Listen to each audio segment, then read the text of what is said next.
Hallelujah. Hallelujah. Ang aking pagpapala, Ama, Anak at Espiritu Santo. Ika-4 na pong araw, noong isang araw, ng pagganap ng lumalang ng lahat ng bagay. Ako ang inyong lingkod, naririto ko ngayon. At siya yung makakasama ngayon at magpakailanman.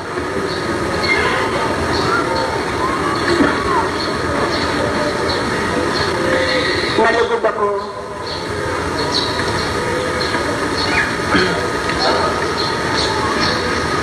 sapagkat naidaos ninyo ang pagulita ng Semana Santa na ang gustong sabihin ay mahal na araw. Naganap ang anak ng Diyos ay umakyat sa langit, lumukot sa kanang kamay ng kanyang ama at sa ika-4 na pong araw muling bumaba upang pagpalain kayo. Bagamat may mga balakid na nais ipalabas ni Satanas sapagkat nakahayag na ngayon ang lupang banal o ang bagong Jerusalem. Ang tapat katotohanan. Yan ay binigyan na. Hindi ka pahintulutan kung hindi ng laya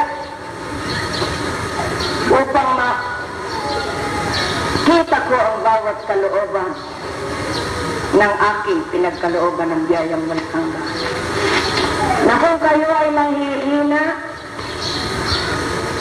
sapagkat nakakita kayo ng katitisuran.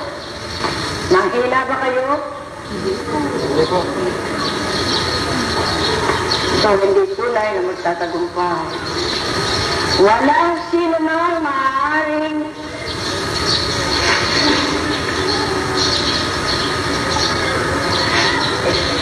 makaantala o sutira sa misyon ng Espiritu Santo.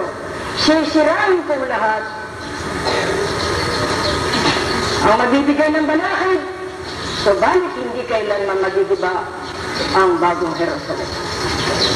Kaya nasahan ko kayong lahat na aking binigyan ng biyayang walang hanggan ay tunay na magiging matibay,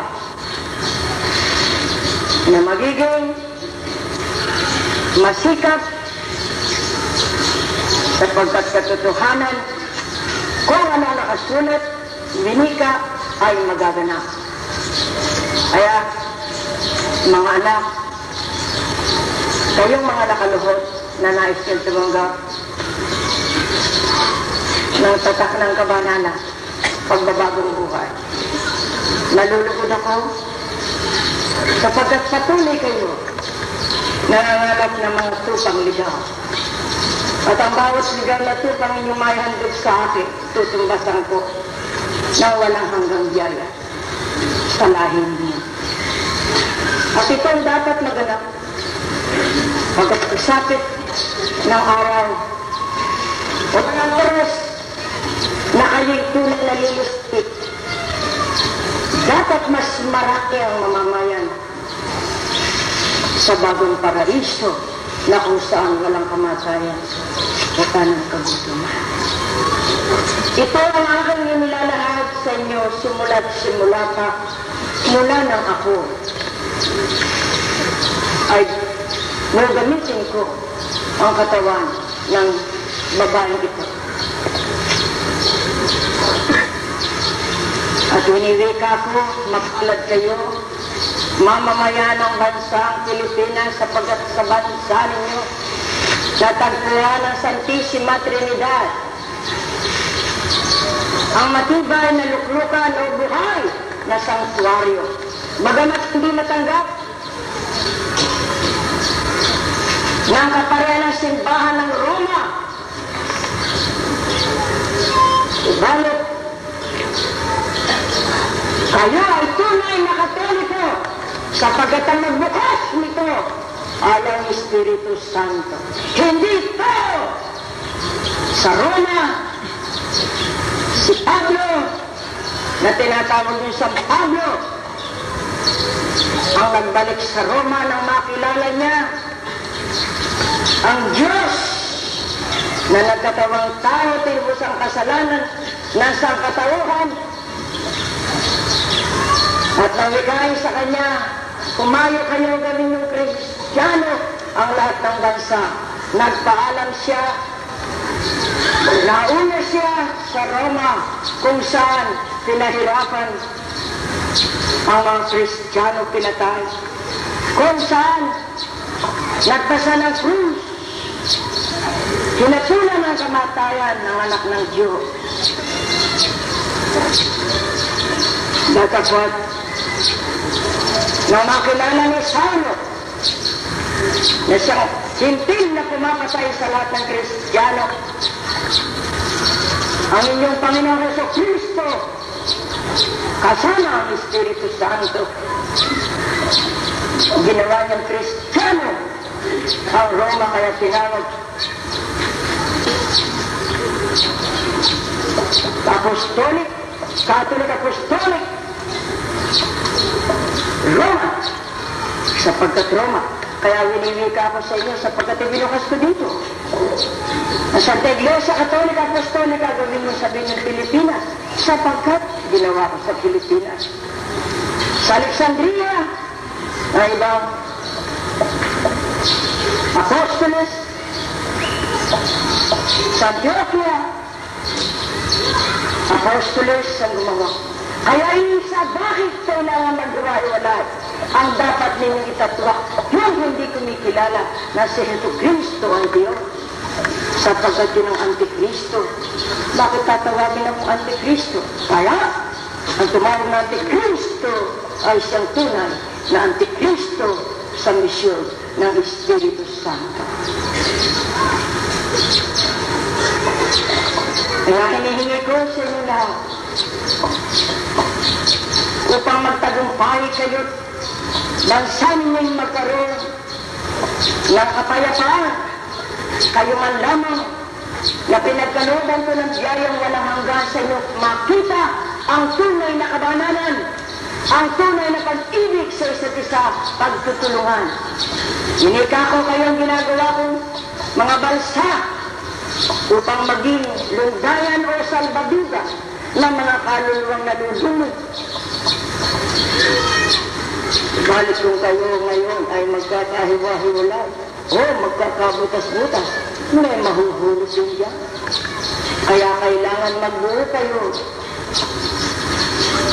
sa tamang paraan, sa unawa sa inyong mga kapatid. Kung sino ang mahina, siya yung bigyan ng unawa. Gawin ninyong malakas. Kayong tunay na mga asin na tagapat bigay ng panglasa sa mga walang lasa. Tunay kayong mga ilaw ng lahat ng nasa kadiliman. Kaya ang lahat ng yan ay winiwika ko bilang magkakapatid na Kristiyano. Sana at sa Espiritu Santo dapat magkabuklod-buklod. Ngayon pa dapat maghiwa-hiwalay. Kung walang tumatanggap ng gawain ko, kung sabihin ko naman akong Espiritu Santo, hindi ko na kayo bibigyan ng buhay, kunin ko ang buhay mo. Paano? Kaya magpakatibay kayo. O niyayanig kayo. Naniniwala ba kayo na kayo magigiba? Magigiba kayo ng mayon o ng pinatubo? Bakit hindi kayo maniniwala? Bakit? Sapagkat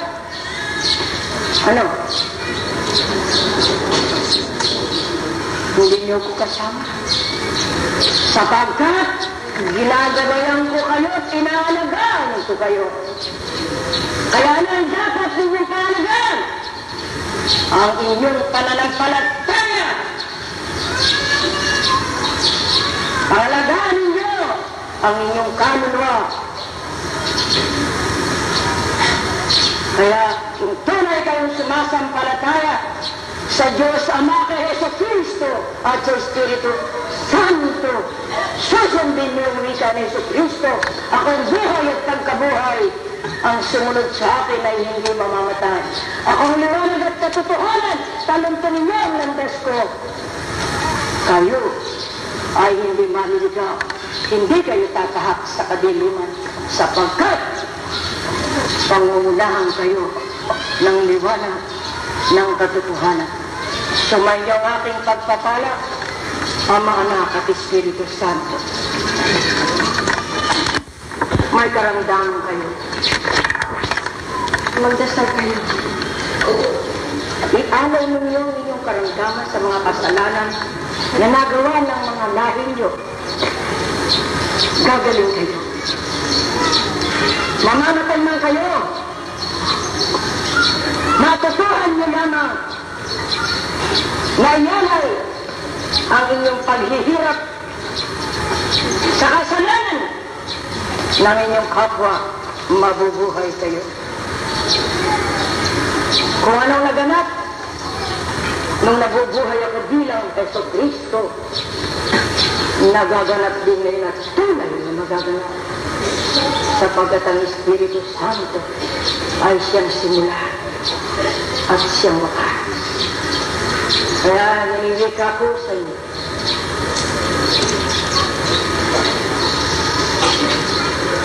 kung anong kailangan ninyo, buhat sa puso ni Jerusalem, ilahad niyo ang inyong kamay. Ibibigay ko yung katugunan at kung inyong madamay, ihaplos niyo sa katawan niyo, sa may kapansanan, sa mga problema sa puso mo at sa isipan niyo.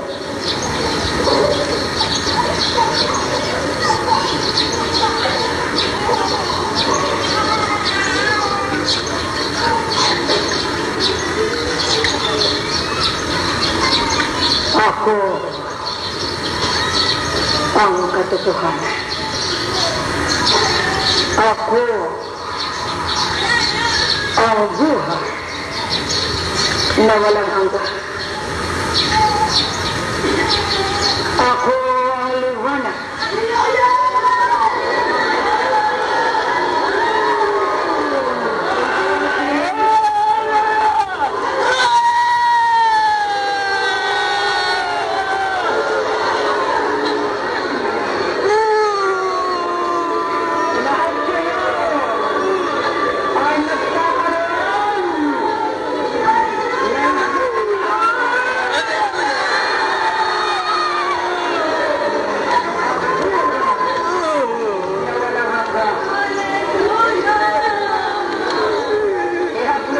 Sa mga karamdaman ninyo, sa puso ninyo,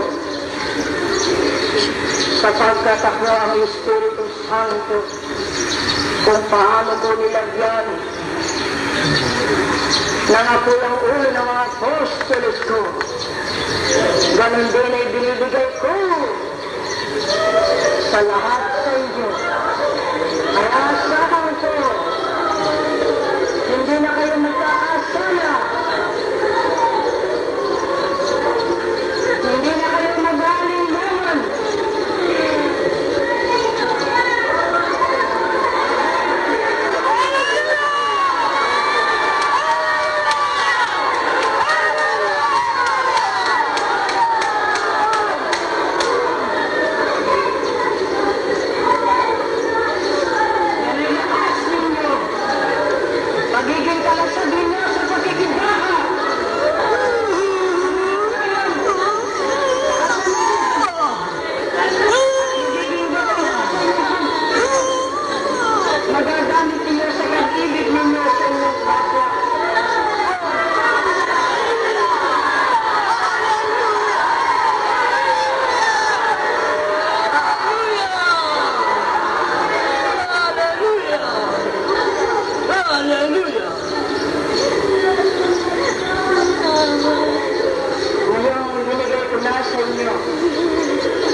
katugunan sa lahat ng inyong pangangailangan.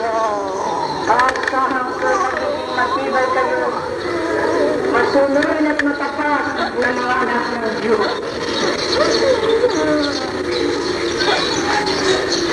Gawin ninyong matibay sa pananampalataya ang lahi niyo, ang kapwa niyo. Ang aking pagpapala, Ama, Anak, at Espiritu Santo. Iayos niyo na ang babasbasan ko. Huwag mga umaawit at umawit kayo ng buong tamis at buong katapatan. Walang hilingan, walang kasamaan ng kalooban. Lahat kayo, mamamayan ng lupang banal, ay magkaroon ng tunay na pagsisikap.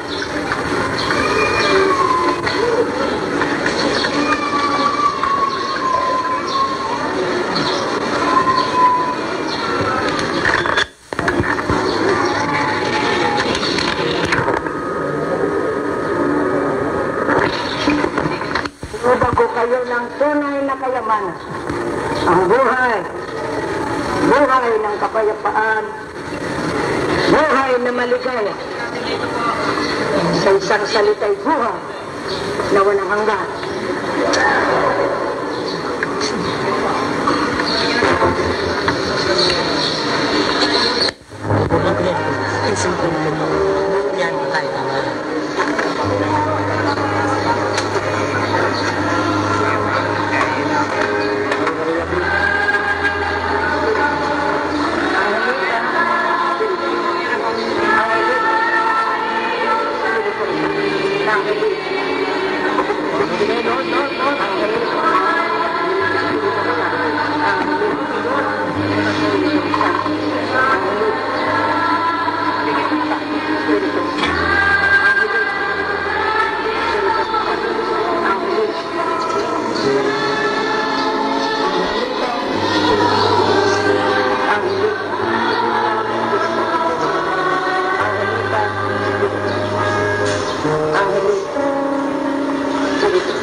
basbas ng kamanalan, maaari nang dito kayo tumingin sa akin.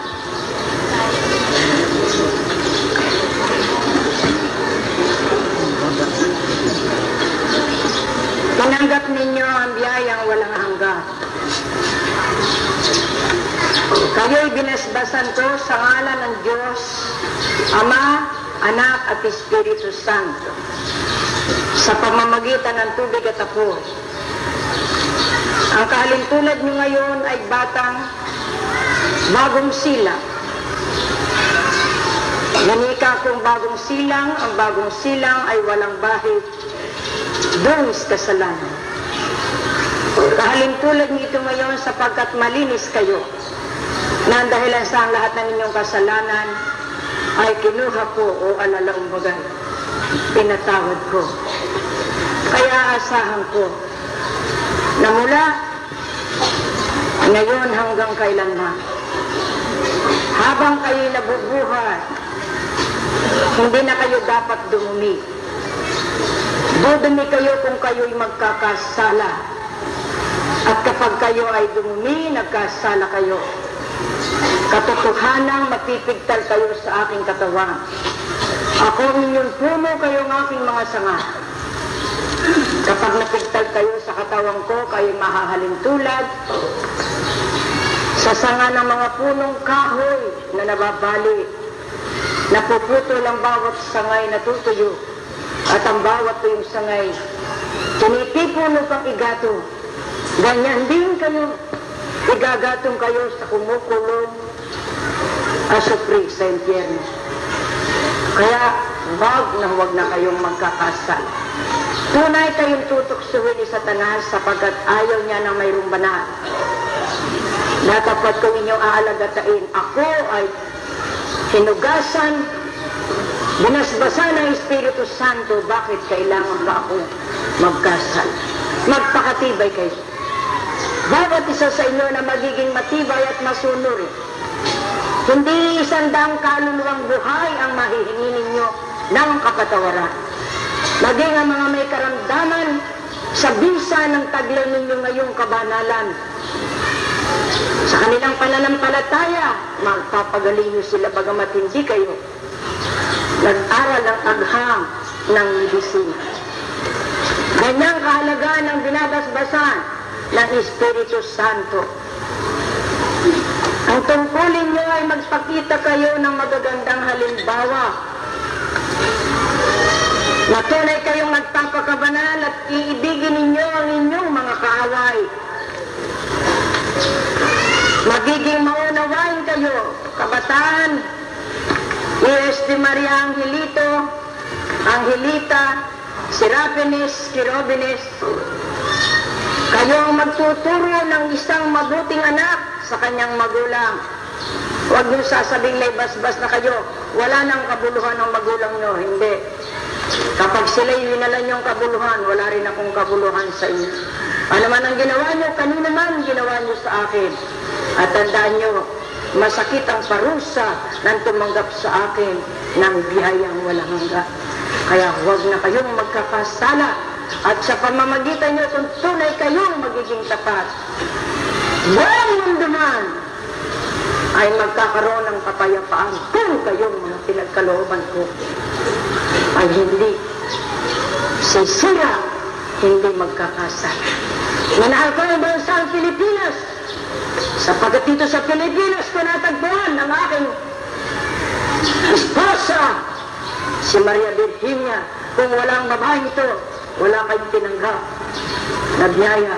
Pag tinawag ng pangalan ko, katotohanang dumarating ako, iniligtas ko kayo. Marami ang hindi tatanggap. Hindi makatanggap sapagkat wala silang biyaya katulad ng biyayang tinanggap ninyo. Maging mga pariman sila sa simbahan, sila nagsunod ng kilay nila sa pag-aaral.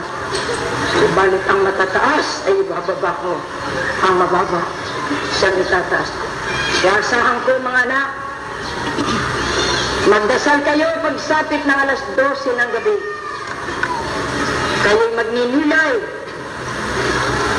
Darating ako, naman nyo kung makikita, madadaman ninyo kung masasamyulin ninyo ko.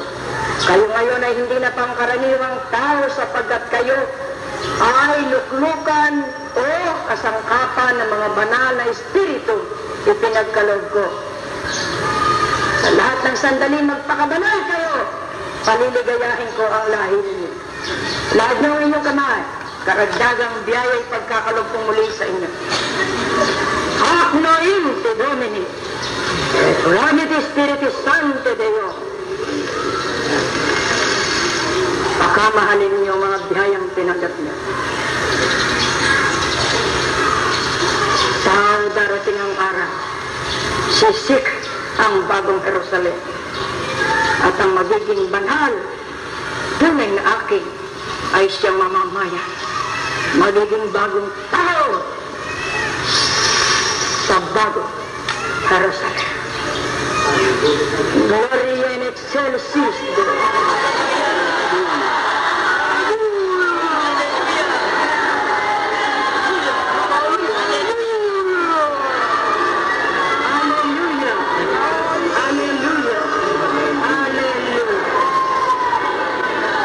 Namin sumasalangit ka, sambahin ang ngalan mo.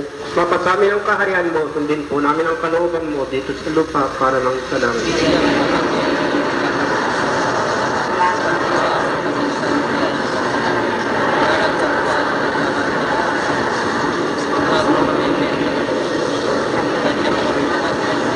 Aba, Ginoong Maria, napupuno ka po ng grasya, ang Panginoong Diyos ay sumasa iyo. Bukod akong pinagpala sa babaeng lahat, pinagpala naman ng iyong anak na si Jesus.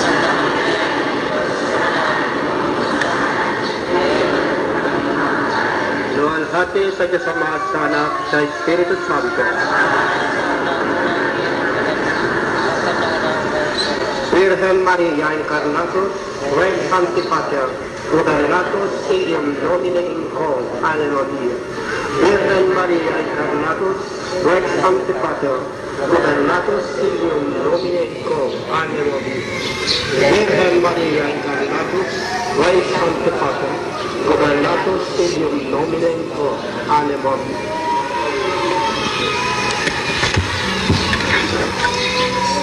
Ave Maria Purissima, maligayang bati po sa lahat ng